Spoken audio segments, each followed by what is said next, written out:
మీకు ఈ విషయం తెలుసా? మనం ఆలయానికి దేవుణ్ణి దర్శించుకోవడానికి వెళ్తాము. కానీ ఆలయాల్లో దేవుడి ద్వారం దగ్గర ఒక భయంకరమైన రాక్షస ముఖం చూస్తాము. అసలు దేవుడి గుడిలో రాక్షస ముఖం ఏమిటి? ఈ కథ తెలుసుకోవాలనుకుంటున్నారా? పూర్వకాలంలో జలంధరాసుడు అనే మహారాక్షసుడు ఉండేవాడు. ఆయన గొప్ప అహంకారంతో తన శక్తిని ప్రదర్శిస్తూ శివుణ్ణి ప్రశ్నించాలనుకున్నాడు. ఒకరోజు తన దూత అయిన రాహుని శివుని దగ్గరికి పంపిస్తాడు. నా రాజు జలంధరాసురుడు పార్వతీదేవిని తన భార్యగా ఇవ్వమని కోరుతున్నాడు అని అంటాడు. ఆ మాట విన్న శివుడు క్షణంలోని కోపంతో కంపించిపోతాడు.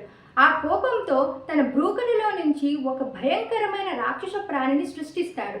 ఆ ప్రాణి భయంకరమైన ఆకలితో దేనినైనా మింగేసేలా ఉంది. దాంతో ఆ రాహు నన్ను తినవద్దని చెప్పి శివుణ్ణి శరణు కోరుతాడు.